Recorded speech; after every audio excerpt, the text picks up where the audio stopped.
Hi, welcome to my channel. All updates for you. First time சேனலுக்கு வரவங்க மறக்காம subscribe பண்ணிக்கோங்க. இந்த வீடியோல அண்ணாமலை யுனிவர்சிட்டி டிஸ்டன்ஸ் எஜுகேஷன் பத்தின அப்டேட் தான் பார்க்க போறோம். மே 2025 எக்ஸாமினேஷனுக்கு எல்லாருக்குமே ஹால் டிக்கெட் வந்து போட்டாங்க. நீங்க வெப்சைட்ல இருந்து டவுன்லோட் பண்ணி எடுத்துக்கோங்க.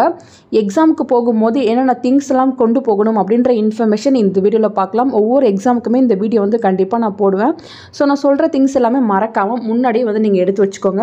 ஃபர்ஸ்ட் பாத்தீங்கன்னா எக்ஸாமுக்கு தேவையானது hall ticket and ID card. இந்த ரெண்டு திங்ஸுமே ரொம்ப இம்பார்ட்டன்ட் திங்ஸ். நீங்கள் பார்த்தீங்கன்னா வெப்சைட்டில் ஹால் டிக்கெட் வந்து டவுன்லோட் பண்ணி எடுத்துக்கோங்க. அதை நீங்கள் கலர் பிரிண்ட் போட்டாலும் சரி, இல்லை வந்து நார்மலாக வந்து பிளாக் அண்ட் ஒயிட்டில் போட்டுக்கிட்டாலும் சரி. ஸோ அந்த ஹால் டிக்கெட்டில் உங்கள் ஃபோட்டோ வந்து அவைலபிளாக இருக்கான்னு மட்டும் கரெக்டாக வந்து செக் பண்ணி பார்த்துக்கோங்க. ஸோ அது எக்ஸாமுக்கு முன்னாடியே வந்து நீங்கள் பிரிண்ட் போட்டு ரெடியாக வச்சுக்கோங்க. நெக்ஸ்ட்டு பார்த்தீங்கன்னா ஐடி கார்டு உங்களுக்கு அட்மிஷன் போடும்போதே கொடுத்துருப்பாங்க. அந்த ஐடி கார்டை மறக்காமல் எடுத்து வச்சுக்கோங்க.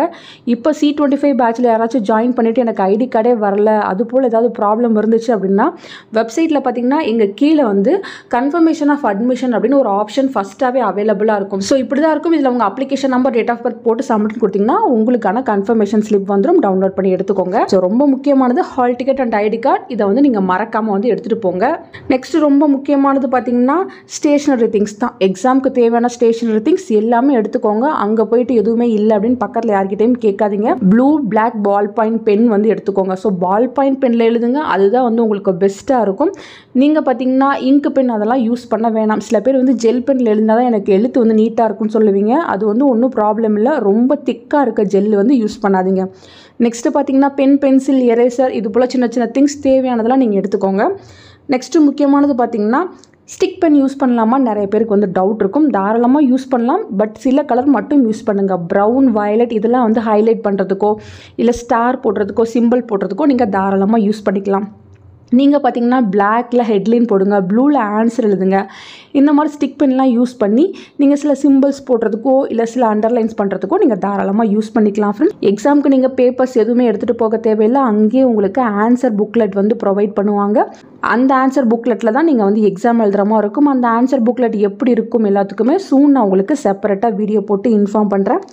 நெக்ஸ்ட்டு பார்த்தீங்கன்னா கேல்குலேட்டர். சில எக்ஸாமுக்கு வந்து கேல்குலேட்டர் தேவைப்படும், சில எக்ஸாமுக்கு வந்து கேல்குலேட்டர் தேவைப்படாது. என்ன எக்ஸாமுக்கு தேவைப்படுதோ அதுக்கு மட்டும் நீங்கள் கேல்குலேட்டர் எடுத்துகிட்டு போனால் போதும், அலோவ் பண்ணுவாங்க. நெக்ஸ்ட்டு பார்த்தீங்கன்னா வாட்ச். நார்மல் வாட்ச் வந்து அலோவ் பண்ணுவாங்க, அதனால் ஒன்றும் ப்ராப்ளம் இல்லை. வாட்டர் பாட்டிலுமே அலோவ் பண்ணுவாங்க. இது சம்மர் சீசனாக இருக்கிறதுனால உங்களுக்கு வாட்டர் தேவைப்பட்டால் நீங்கள் தாராளமாக எடுத்துகிட்டு போகலாம். நெக்ஸ்ட்டு பார்த்தீங்கன்னா நம்ம கொண்டு போகிற பேக்லாம் வந்து அங்கே கிளாஸ் ரூமுக்கு முன்னாடி சேஃபாக வச்சுக்கோங்க. மணி எதுவும் இருந்துச்சுன்னா அதையுமே நீங்கள் சேஃபாக வச்சுக்கோங்க. இப்போ நிறைய பேர் வந்து ஹாஸ்டலில் தங்கி வந்து நீங்கள் எக்ஸாம் ஹாலுக்கு போகிற மாதிரி இருக்கும். ஸோ போகும்போது உங்களுக்கு தேவையான மணி எடுத்துகிட்டு போங்க. சேஃப்டியாக வச்சுட்டு திரும்ப சேஃப்டியாக கொண்டு வந்துக்கோங்க. நெக்ஸ்ட்டு பார்த்தீங்கன்னா dress code. As usual dress code தான். அதில் வந்து பெருசாக எந்த சேஞ்சஸும் இல்லை. முஸ்லீம் கேர்ள்ஸ் மட்டும் சில பேர் வந்து புர்கா போட்டு எக்ஸாம் எழுதலாமான்னு கேட்டிங்க. ஸோ அது பார்த்தீங்கன்னா அன்னைக்கு வர ஸ்டாஃபை பொறுத்து. ஸோ நீங்கள் முன்னாடியே வந்து அவங்கக்கிட்ட ஒரு பெர்மிஷன் மட்டும் கேட்டுக்கோங்க. அவங்க ஓகேன்னு சொன்னாங்கன்னா நீங்கள் புர்காவோடய வந்து எக்ஸாம் எழுதுங்க ஃப்ரெண்ட். ஸோ எக்ஸாமுக்கு 10 மினிட்ஸ் முன்னாடியே உள்ளே இருக்க மாதிரி பார்த்துக்கோங்க. இப்போ ட்ராவல் பண்ணி போக போகிறீங்க, அதனால் வந்து டிலே பண்ணிடாதீங்க. ஸோ உங்களுக்கு 9:30க்கு எக்ஸாம் ஸ்டார்ட் ஆகுதுன்னா 9:20க்குலாம் எக்ஸாம் சென்டருக்குள்ளே இருக்க மாதிரி போய்க்கோங்க. உங்கள் கிளாஸை கண்டுபிடிச்சி கரெக்டாக 9:30க்கு எக்ஸாம் எழுதுறதுக்கு வந்து ஸ்டார்ட் பண்ணுங்கள். தேவையான திங்ஸ் எல்லாம் இப்போவே வந்து ரெடி பண்ணி வச்சுக்கோங்க ஃப்ரெண்ட்ஸ். ஹாஸ்டலுக்கு போகிறவங்க அதுக்கு தேவையான திங்ஸையுமே வந்து ரெடி பண்ணி வச்சுக்கிட்டு நீங்கள் கரெக்டாக ஹாஸ்டலில் ஸ்டே பண்ணி எக்ஸாம் எழுதி முடிச்சுட்டு வந்துருங்க. ஸோ இது போல் hall ticket, ID card, stationery things இது மூணையுமே மறக்காமல் எடுத்துகிட்டு போங்க ஃப்ரெண்ட்ஸ். தேங்க்யூ ஃபார் வாட்சிங்.